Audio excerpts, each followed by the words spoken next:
Gloria a Dios. En esta mañana le damos gracias a Dios por tener una nueva edición de la clase de escuela dominical dentro del contexto del plan que estamos llevando de revisar nuestra doctrina. Así que en esta mañana yo quería que volviéramos a recordar una parte de nuestra liturgia y tiene que ver con la doxología. Y yo quiero preguntarles a ustedes como nazarenos, ¿quién sabe qué es la doxología? ¿O cuándo se cantaba la doxología? ¿O qué quiere decir la doxología? Y usted mira, ¿de qué me está hablando? Estoy hablando de una parte muy importante de nuestra declaración de fe. No tenemos a la hermana Chequita ahorita, ¿verdad? ¿No? ¿Ok? Vamos a ver. De las hermanas que más tiempo tienen de estar en la iglesia, en el himnario, ¿recuerdan dónde está la doxología? Y la que tiene el himnario, por favor, lo puede buscar.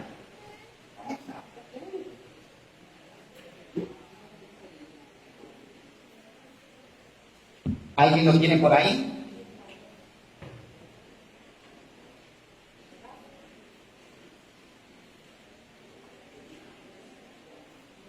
¿Alguien lo encontró? Está al final, 400, y le voy a pedir a Orquídea que desde ahí nos cante la doxología. ¿Te acordás, Orquídea? Voy a recordárselas. A Dios el Padre Celestial. ¿Ya se acuerdan? Bueno, estamos retomando nuestra doctrina. Al eternal Consolador, unidos todos a adorar. ¿Alguien lo encontró?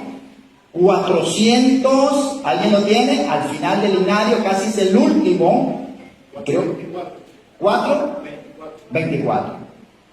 Porque de ahí de donde estás, por favor, agarra el micrófono inalámbrico, ahí desde la banca, mira, el teléfono inalámbrico, voy a decir yo. Y yo quiero, gracias hermano Roberto, yo quiero en esta mañana que iniciemos recordando nuestra doctrina. La doxología es una declaración doctrinaria. ¿A quién adoramos? ¿A quién veneramos? ¿Y a quién honramos? Así que los que tienen el himnario es el número 424. ¿Ven?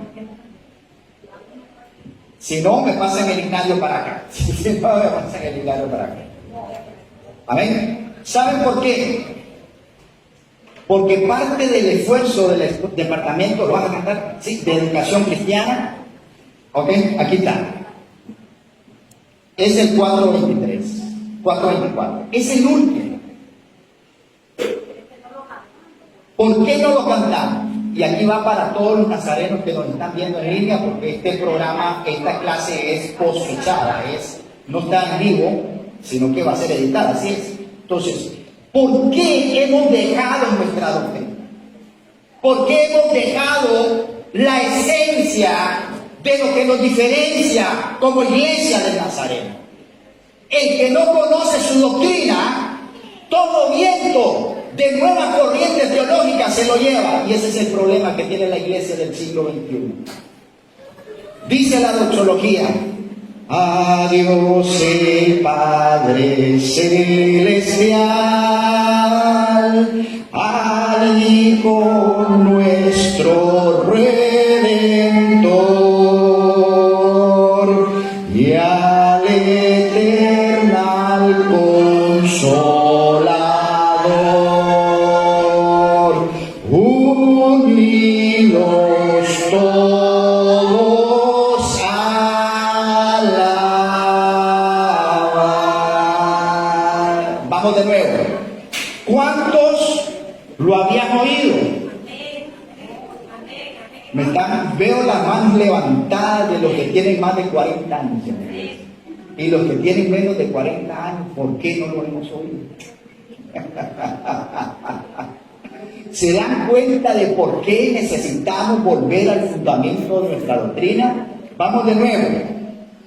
Al Dios el Padre Celestial, al Hijo nuestro Redentor y al eternal Consolador, unidos todos alaban.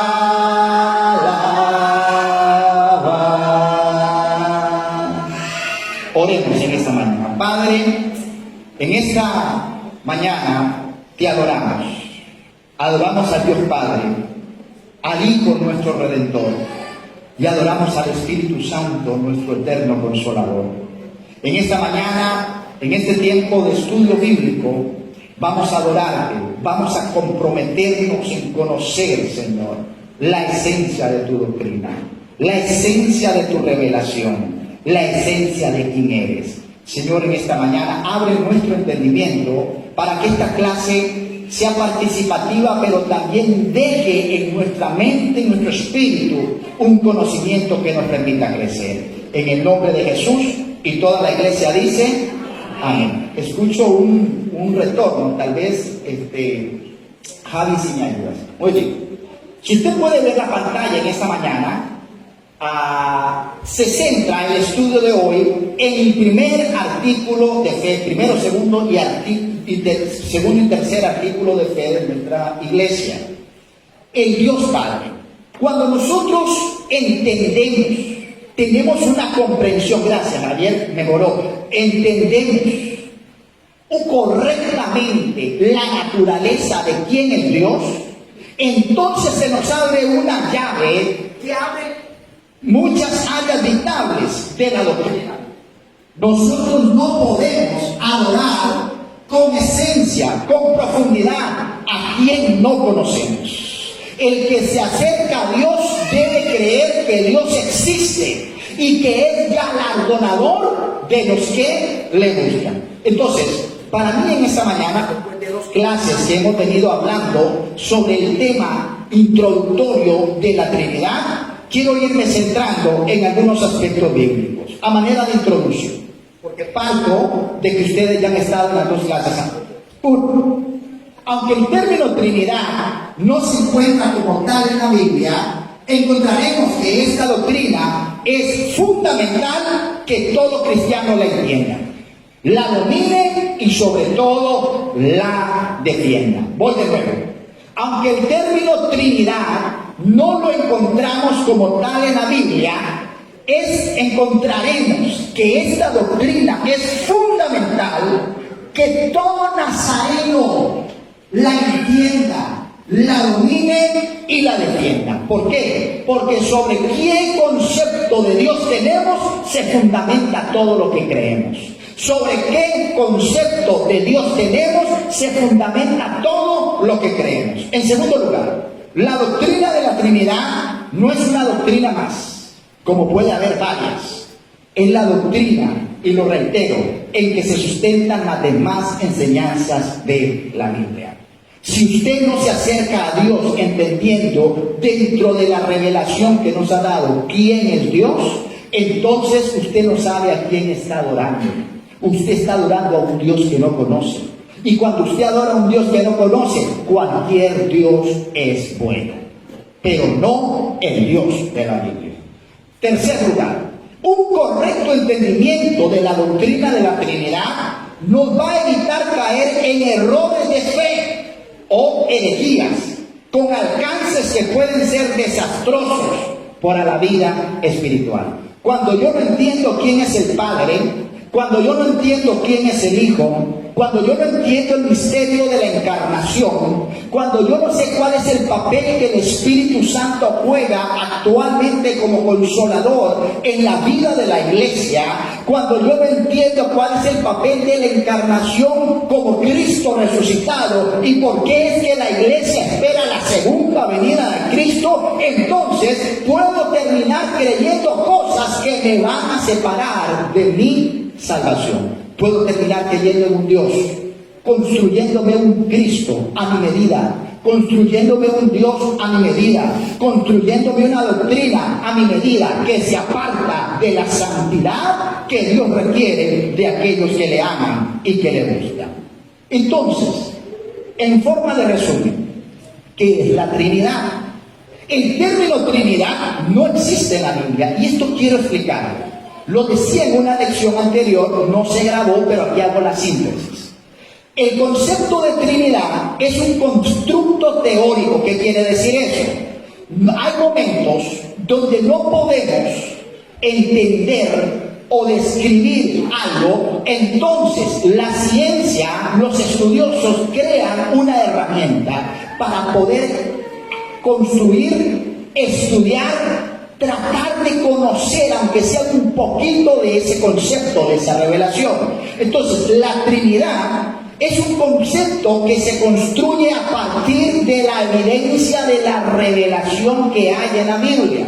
Pero es un término que se acuñó para facilitar el entendimiento de lo que proponemos, la doctrina de que Dios es un Dios único, pero que se manifiesta en tres personas. Por primera vez fue utilizado por Tertuliano a fines del siglo II, pero adquirió vigencia y aclaración formal hasta los siglos IV y siglo V. ¿Qué es lo que estoy diciendo? Cuando se dan los primeros 500 años del cristianismo, comenzaron a entrar una serie de ideas a la iglesia. Algunos decían que Cristo no era Dios, otros decían que el Espíritu Santo no era Dios, otros decían que Dios no podía ser Cristo y Cristo no podía ser el Espíritu Santo. Venían los judíos y traían la interpretación del Antiguo Testamento y trataban de aplicarla a Cristo. Entonces, había un arroz con mango, había diferentes corrientes dentro de la iglesia, y ahí podemos ver más adelante, nace el arianismo, un concepto que decía que Cristo no es Dios. Y de ahí otra serie de creencias. Entonces, fue usado por primera vez a partir del siglo IV y V. ¿Por qué? Porque la iglesia, el cristianismo, tuvo que defenderse de una serie de creencias que venían del mundo, que venían de otras religiones, que llegaban al cristianismo y distorsionaban la naturaleza de la revelación que teníamos en la palabra. En tercer lugar, la doctrina de la Trinidad va más allá, y esto quiero enfatizarlo, va más allá de la habilidad del hombre para poderla entender completamente. Y aquí quiero decir esto: la doctrina de la Trinidad, igual que la salvación, es un misterio. Cuando usted le dice a alguien, es que yo soy salvo por fe, no lo va a entender. ¿Por qué? Porque la fe es un asunto de creer. Es un asunto de experienciar a Dios, es un asunto de experimentar a Dios. Entonces, cuando nos acercamos a la doctrina de la Trinidad, va más allá de una mente natural, humana, para poder entenderla completamente. Aún así, tenemos que darnos cuenta que si no comprendemos y partimos de un principio de fe, de que Dios se revela como Padre, de que Dios se revela como Hijo y que Dios se revela como Espíritu Santo, no podremos comprender el plan de redención que Dios tiene para la raza humana. Y aquí hay algo que quiero compartir con ustedes en esta mañana, y quiero hacer una mezcla o una unión de materiales. ¿Por qué? Porque cuando hablamos de la Trinidad, tenemos que hablar de un concepto, el concepto de la revelación. Vamos a ver, ahí está, si no lo ajustamos más adelante, porque es otra imagen. El concepto de la revelación. Y aquí termino, o más bien, me uno a la clase anterior. Recuerdan que el domingo pasado estuvimos hablando de cómo se manifestaba Dios en el Antiguo Testamento. ¿Se recuerdan que dos hermanos nos dieron respuestas muy importantes, muy acertadas? Y uno de ellos nos dijo que era porque Cristo no había venido, no se había manifestado, no se podía todavía hablar de la Trinidad abiertamente en el Antiguo Testamento. Bien, de ahí nos vamos a agarrar para esta mañana.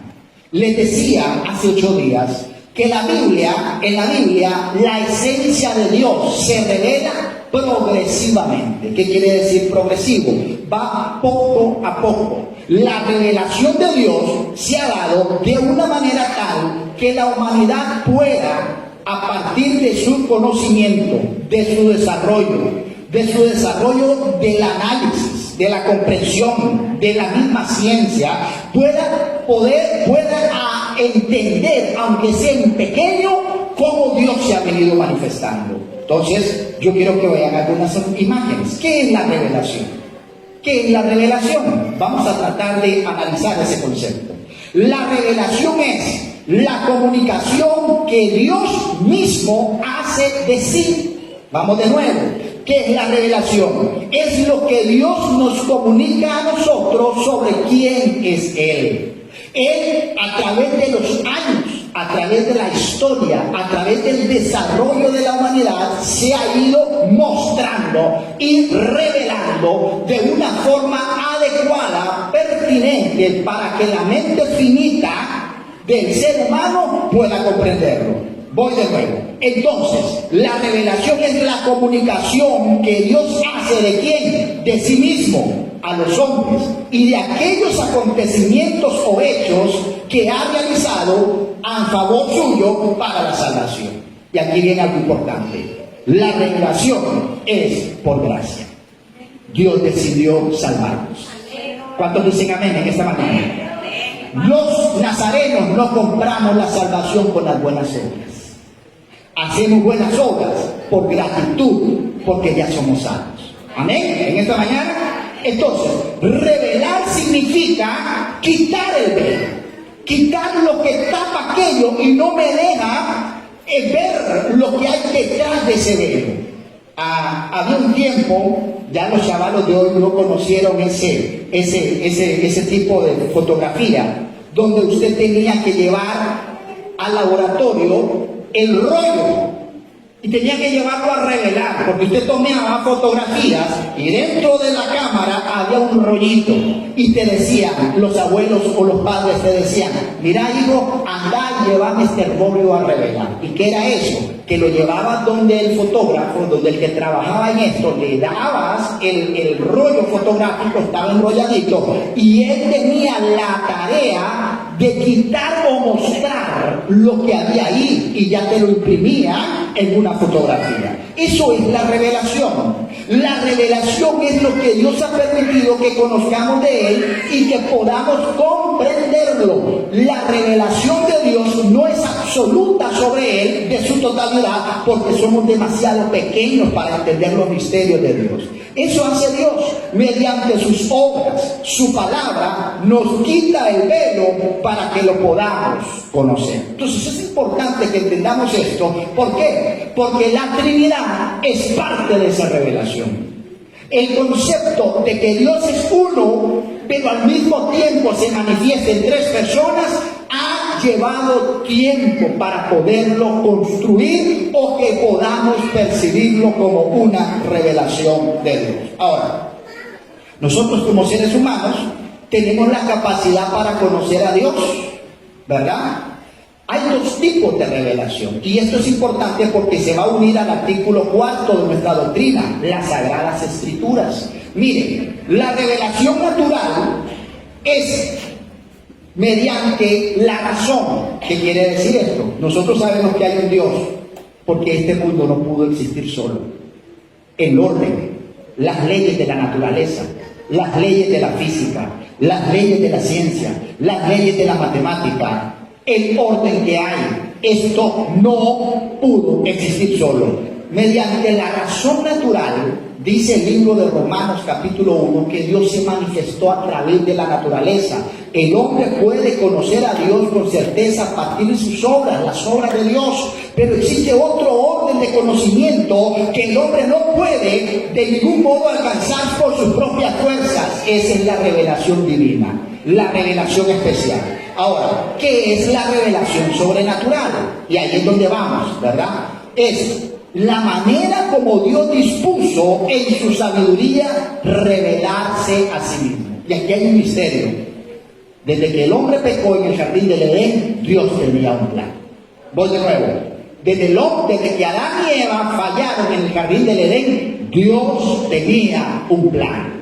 Y ese plan se ha ido revelando a través de los años, a través de la historia. Ahora, este plan es el fruto del amor de Dios a los hombres, a los que habla como amigos, a los que invita a vivir en comunión con Él. Cuando Dios se revela a sí mismo, nos quiere hacer hombres y mujeres capaces de conocerle. Hoy, cuando nosotros decimos que podemos hablar con Dios a través de la oración, muchos no nos entienden, porque no entienden la revelación. Pero llegar a ese punto tomó más de 2000 años.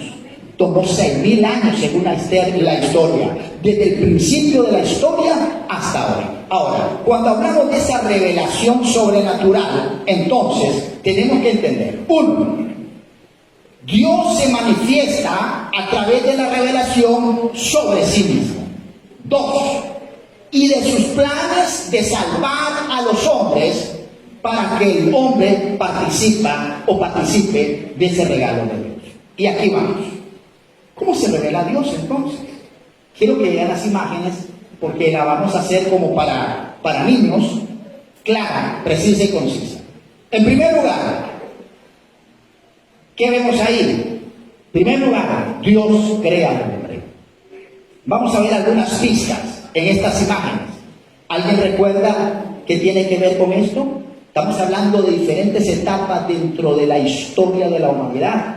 ¿Se acuerdan de Génesis capítulo 6? ¿Qué encuentran ahí? El arca de Noé, una primera etapa donde Dios se revela. ¿Qué encuentran aquí? ¿Qué es esta imagen? Un ángel deteniendo un hombre, tiene un cuchillo, hay un menor ahí amarrado. ¿Alguien recuerda a quién se refiere eso? Abraham e Isaac. Y la revelación comienza a ir en ese nivel. Viene desde la antigüedad, donde Dios trata con Adán y Eva, pero entra el pecado y de repente la humanidad se pervierte y entonces Dios le da un reseteo a la humanidad con Noé y vuelve de nuevo la historia a comenzar. Pero ¿qué pasa? El hombre vuelve, la humanidad vuelve a fallar y entonces Dios se revela a una nación, a un pueblo. Y dice la Biblia que Dios llamó a Abraham, ¿de dónde? De Ur de los Caldeos. Vea cómo va avanzando la historia. Aquí se revela a una familia, a un hombre, pero siglos después, ¿quién será ese, amada iglesia? ¿Sabes quién es? ¿Quién es? Dios se revela a una nación. ¿Se va dando cuenta? Dios se revela a una nación, va aumentando, la revelación va aumentando, el propósito de Dios va aumentando. ¿Y qué hizo? ¿Qué hizo? En medio de esa nación se desarrolló. Vino Moisés, aleluya, abrió el mar, se manifestó con Faraón, le demostró al país más grande de la historia de ese momento que había un solo Dios. Y en Éxodo es donde Dios se manifiesta como yo soy el que soy. Y comienza la primera abierta revelación doctrinal de quién es Dios. Oye Israel, Jehová uno es. Y amarás al Señor tu Dios con toda tu mente, con toda tu fuerza, con todo tu corazón. Y comienza la primera manifestación y revelación de quién es Dios. ¿Cómo se revela Dios en el Antiguo Testamento?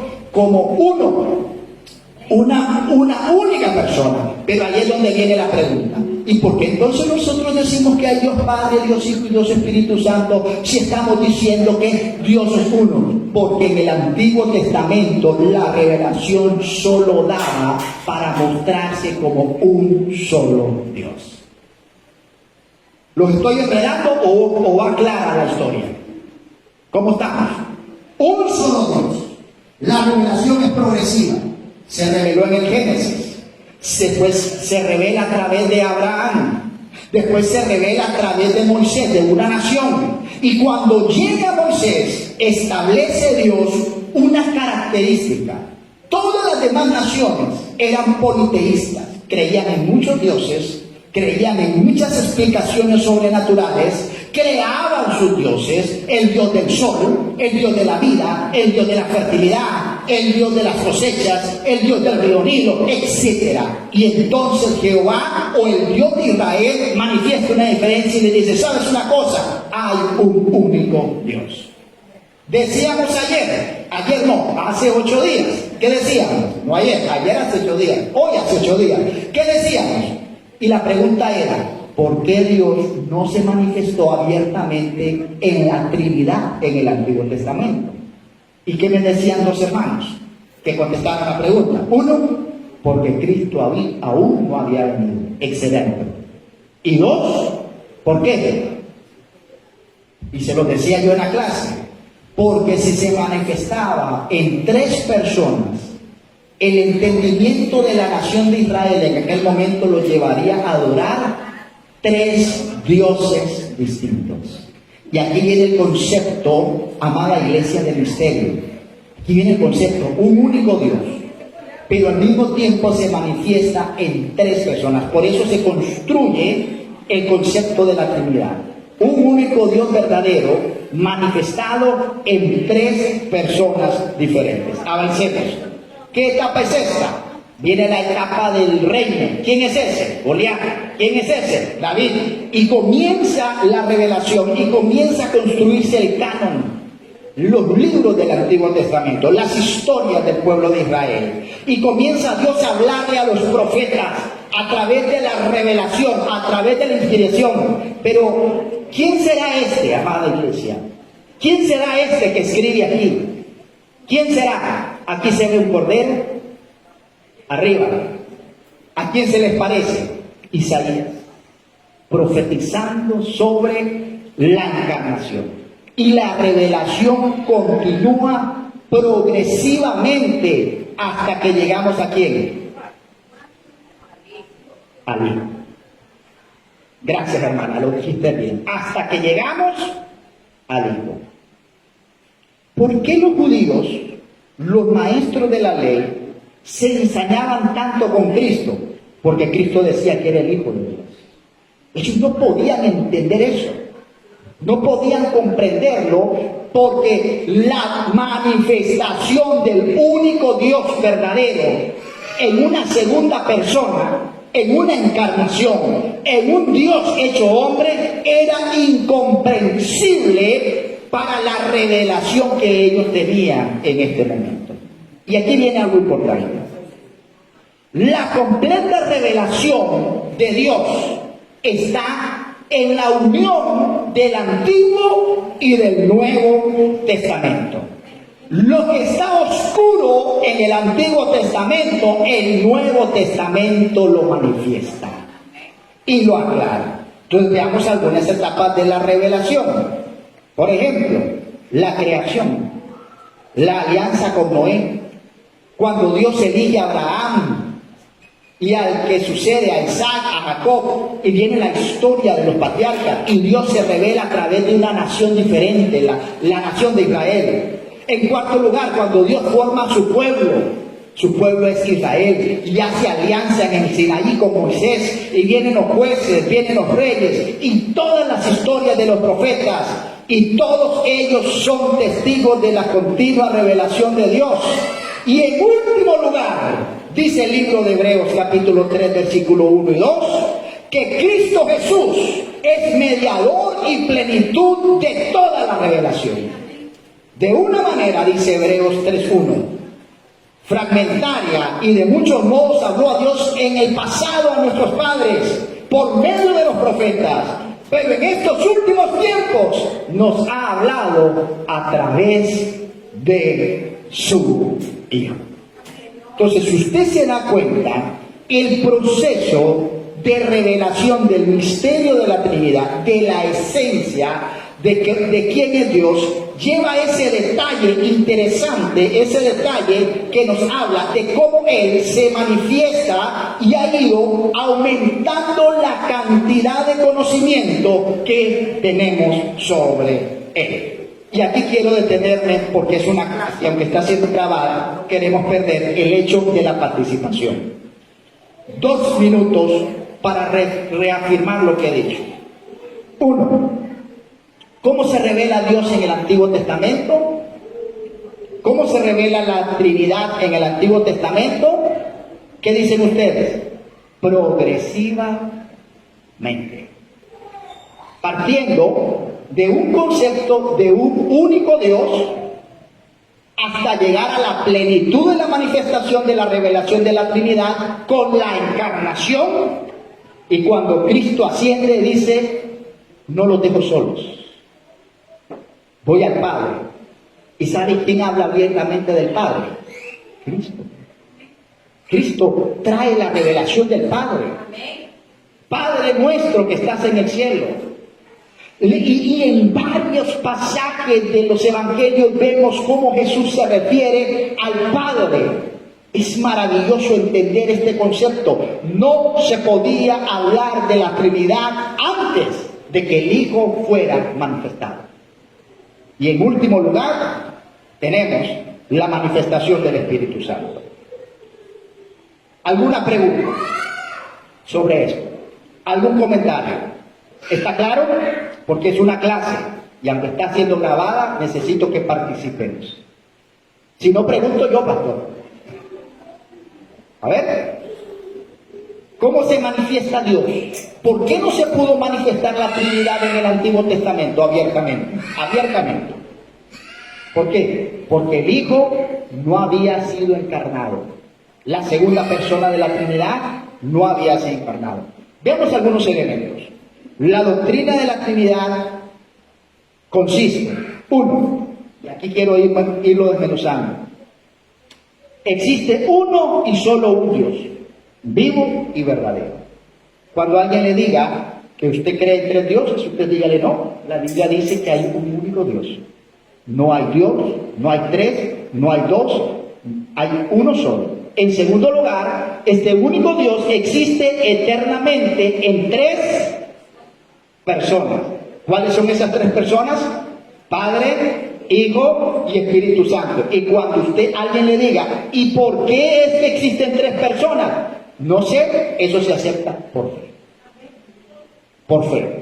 Yo solo digo lo que la Biblia dice. La Biblia dice que el Padre es Dios, que el Hijo es Dios y que el Espíritu Santo es Dios. Y si la Biblia lo dice, yo lo creo. ¿Amén o no amén? Amén. Ahora, aquí hay otra cosa. En tercer lugar, estas tres personas son completamente, ¿qué dice? Iguales en atributos, cada uno de naturaleza divina. ¿Qué quiere decir eso? El Hijo es igual al Padre, el Padre es igual al Hijo, el Espíritu Santo es igual al Padre y al Hijo. ¿Y cómo se entiende eso? No trate de entenderlo, pero la Biblia dice que el Padre y el Hijo uno son. La Biblia dice que el que ha visto al Hijo, ha visto al Padre. Pero no, explíquemelo. No puedo, porque es misterio, es revelación. Un día el Señor, cuando estemos allá, nos explicará todas las cosas. Pero si así dice la Biblia, así lo creo. ¿Amén o no amén? Amén. Entonces, en cuarto lugar, aunque cada persona, o sea, el Padre, el Hijo y el Espíritu Santo es plena, es completa, completamente Dios, las personas no son idénticas. La diferencia entre ellos corresponde a la forma en que ellos se relacionan entre sí y en el rol que llevan a cabo uno para cumplir su unificado propósito. ¿Qué es lo que quiere decir?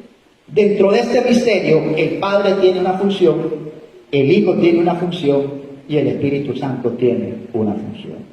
¿Dónde está? Una vez me preguntaba alguna escuela dominical que me invitaron a dar una clase sobre esto, me decía un hermano, ¿y a dónde está Jesús? Pues a la diestra del Padre.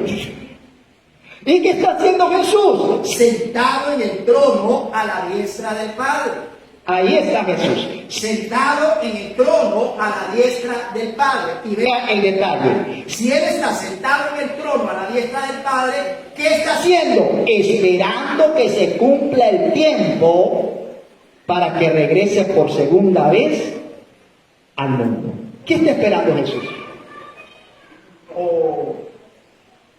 ¿Qué está ¿Qué está esperando Jesús?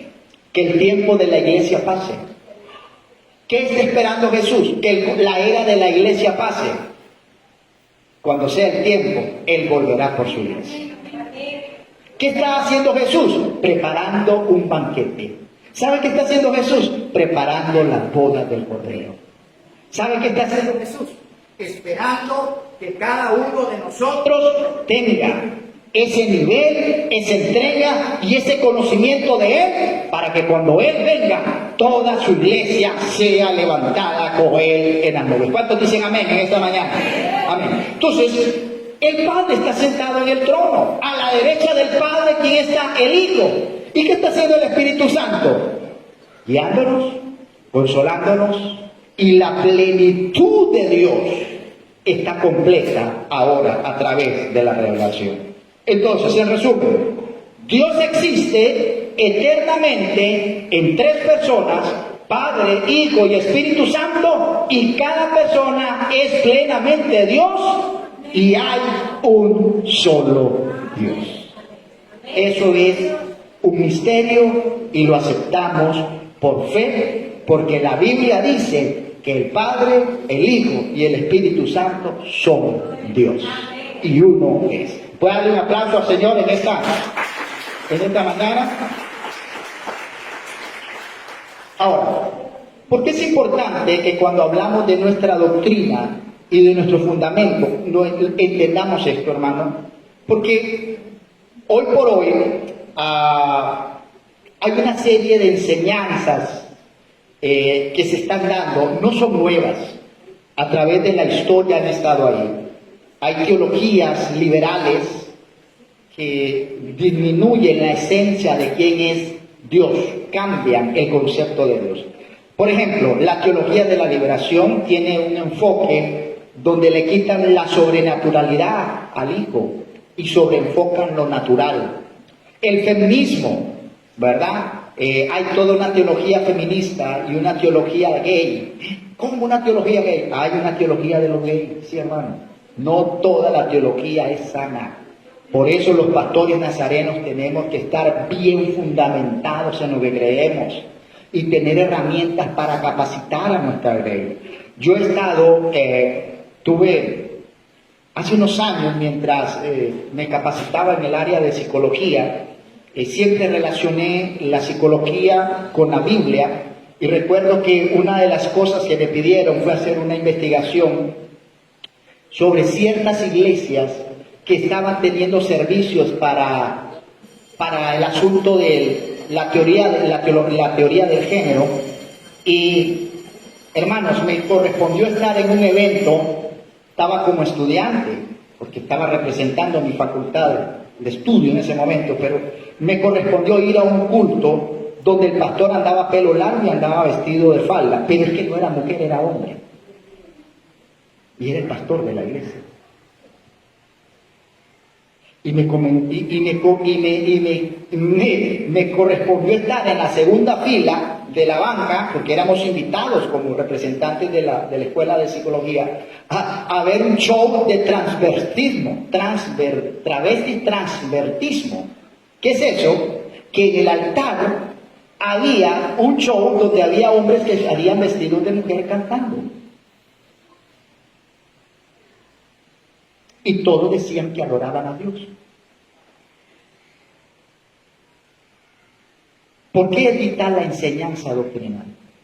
La sana doctrina.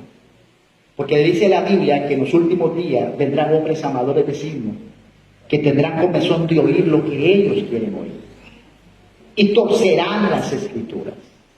Y me correspondió ver y escuchar a un doctor en teología, estudiado en Alemania, defendiendo la homosexualidad. Y usted dirá, ¿pero cómo pueden hacer eso? Se las ingenian, tienen argumentos, filosofía, herramientas de una incorrecta hermenéutica. Pero en fin, todo esto la iglesia se tiene que enfrentar. La nueva era, donde te dice que Dios es todo, la energía, el cosmos, la religión de solamente el Padre, las religiones de solamente el Hijo, lo solo Jesús, las religiones de solamente el Espíritu Santo. Hace unos años se dio un sobreénfasis en el Espíritu Santo tan radical, amados hermanos, que en los últimos 20 años con mucho respeto de las iglesias pentecostales, no todas, pero muchos hermanos pentecostales sobreenfatizaron el asunto del Espíritu Santo y lo desbordaron y desfasaron la doctrina correcta de lo que es la obra del Espíritu Santo, lo que es que el Espíritu Santo esté operando en una persona. El Espíritu Santo trae cambio de vida, redarguye de pecado, el Espíritu Santo cambia la mente, el Espíritu Santo cambia el corazón, el Espíritu Santo me lleva a una vida de santidad. En estos días estaba viendo una iglesia en África donde el pastor le dijo que tenía una revelación de Dios y que él iba a dar pan del cielo, y se salieron de la iglesia a comer pasto afuera. Ahí está la grabación, se la voy a traer. Eso está ocurriendo ahora, porque hay una teología incorrecta de quién es Dios, quién es el Padre, quién es el Hijo y quién es el Espíritu Santo. La obra más fuerte del Espíritu Santo no son cosas sobrenaturales, es cambio del corazón, es santidad de vida. Porque sin santidad nadie verá al Señor. Y tenemos ciertos judíos mesiánicos e iglesias mesiánicas, otro rollo que se dio por ahí hace unos años, el mesianismo, y ya los evangélicos andaban, pastor, con la cosita aquí arriba y solo hablando hebreo. ¿Y de qué tribu es usted? De San Jorge. ¿Come maíz? ¿Come pinolero? Y entonces, ¿por qué les hablo esto? Porque es importante la doctrina de la Trinidad, porque nos va a evitar 3 errores fundamentales que hay en cuanto a la doctrina. 3 errores. 1, el modalismo. Se fue la imagen. Bueno, yo se las explico. El modalismo. El modalismo aduce que hay un solo y una persona que se nos aparece en 3 formas o modos diferentes. Y ellos dicen, entonces, que es uno solo, pero que no hay Padre, Hijo y Espíritu Santo como 3 personas, sino que en un momento Dios quiere ser el Padre, en otro momento Dios quiere ser el Hijo y en otro momento Dios quiere ser el Espíritu Santo. ¿Qué enredo se les hace a esta gente cuando en el momento del bautismo hay una voz del cielo que dice, este es mi Hijo amado? Cuando el Hijo está en la tierra, en el agua, y cuando el Espíritu Santo desciende como paloma. Es un primer error. Le quitamos la esencia de que hay 3 personas distintas, aunque es un único Dios. El otro error doctrinal que debemos de evitar es el arianismo, con doble R, arianismo. El arianismo niega la deidad del Hijo y del Espíritu Santo. Generalmente los testigos de Jehová y los solo Jesús son arianos. Ellos dicen que el que está en el Antiguo Testamento es Jesús, que el que está en el Nuevo Testamento es Jesús y que el Espíritu Santo es Jesús, pero diciendo que no hay 3 personas, sino que simple y sencillamente siempre ha sido Jesús. Y el triteísmo niega que hay un solo Dios. Eso sí la sacan del estadio. Eso dicen, no, el Padre es un Dios, el Hijo es un Dios y el Espíritu Santo es un Dios, y son 3 dioses diferentes. Entonces, y usted me dirá, hermano, ¿y por qué es importante esto? Porque si no tenemos el correcto entendimiento de Dios, muchas de las bendiciones y de las áreas vitales de la doctrina bíblica las vamos a perder. Y es importante que las tenemos claras. Ahora, el fundamento de la doctrina de la Trinidad lo encontramos en el bautismo de Jesús, en la formulación bautismal. ¿Cómo dijo Jesús que debía de bautizarse los que le seguían? ¿En el nombre de quién? Del Padre, en nombre del Hijo y del Espíritu Santo. Y si usted ve 2 de Corintios 13:14, ve la bendición que da el apóstol trinitaria. La bendición incluyendo la persona del Padre, la persona del Hijo y la persona del Espíritu Santo. Y hay un detalle. En la creación desde Génesis se encuentra un término plural. Yo le llamo singular o un plural en singular. Usted lo ve en Génesis 1:26 cuando dice, hagamos al hombre a nuestra imagen y semejanza. Ahora, veamos a la Trinidad actuando a través de la historia. Lo vemos en la creación en Génesis 1:3. En Juan 1:1, en el principio era el Verbo, y el Verbo era Dios, y el Verbo era con Dios. Y en Job, lo vemos actuando en la encarnación. Juan 3:16, porque de tal manera, ¿quién amó? Dios, pero ese Dios es la totalidad de la Trinidad. Al mundo, ¿que ha dado a quién? A su Hijo, unigénito, para que todo aquel que en Él crea, que crea en el Hijo, no se pierda, mas tenga vida eterna. Igual en la salvación, igual en la comunión, igual en la oración, igual en la gloria, igual en la regeneración. Aspectos donde la Trinidad se manifiesta. Y veamos algunas cosas sobre Dios. Aquí en la pantalla, por favor. 1. Dios es eterno. Dios el Padre es eterno. Dios el Hijo es eterno. Y Dios el Espíritu Santo es eterno. Y ahí están las citas. Salmo 92, Apocalipsis 1, 8 al 17 y Hebreos 9, 14. Aquí les voy a ir comparando cómo Padre, Hijo y Espíritu Santo tienen los mismos atributos. 2. El Padre es omnipotente. Primera de Pedro 1, 5.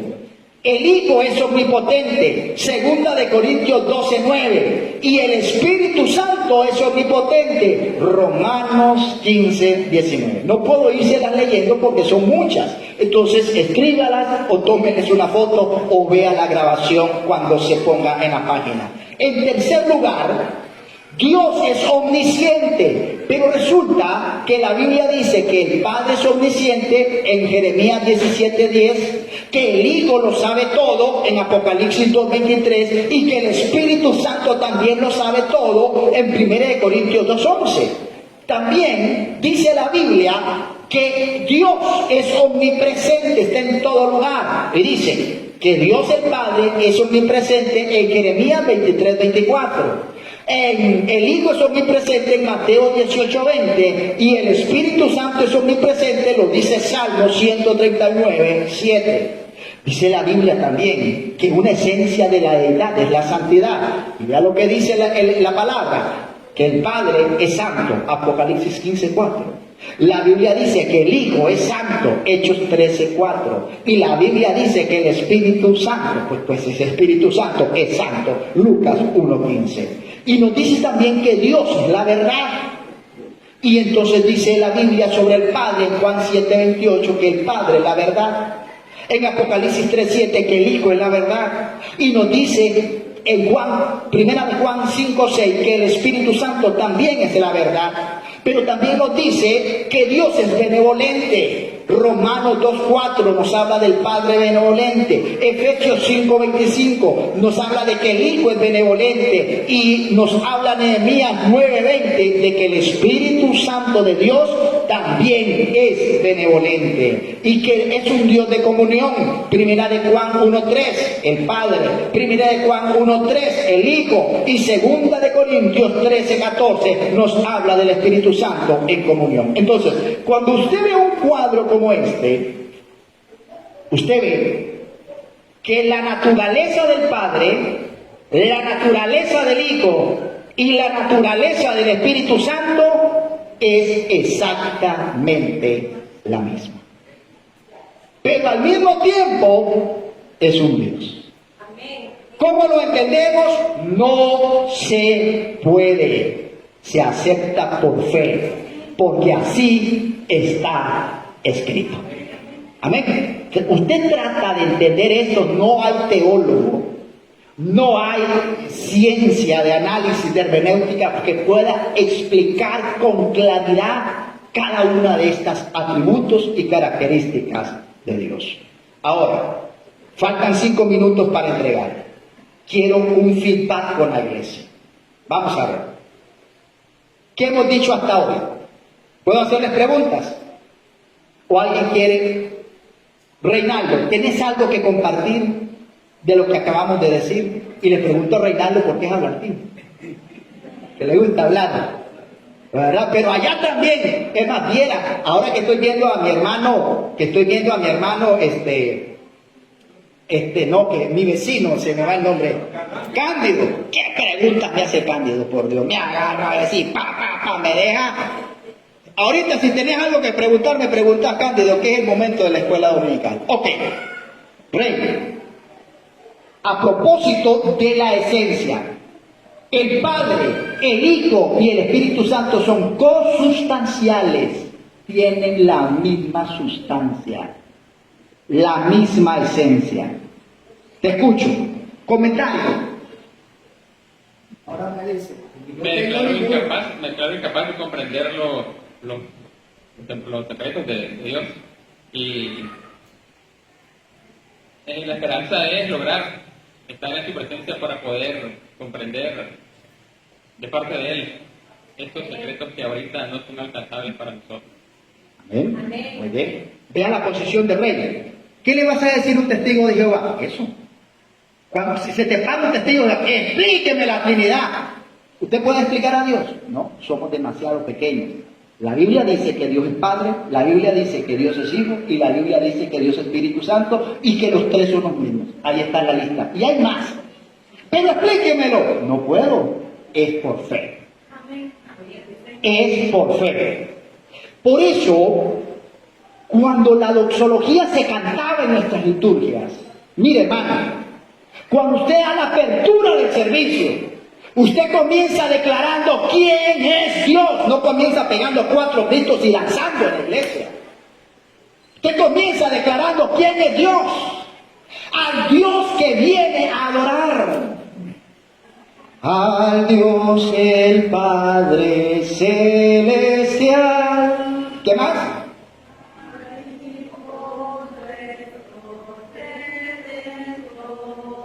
¿Qué más? Ahora sí. ¿Cómo hacemos? Todos alaban. Dios siempre está presente. Yo quiero que usted entienda algo. Dios es omnipresente. Pero cuando usted le da la reverencia que Él pide, se hace manifiesto. ¿Y qué necesitamos en esta casa de oración? Que la presencia de Dios Padre, Dios Hijo y Dios Espíritu Santo toque los corazones, convenza de pecado, nos revele a Cristo, que sea Él transmitiendo a nosotros la esperanza que tenemos en nuestro Redentor. Denle un aplauso al Señor, que Dios les bendiga en esta mañana. Pasen.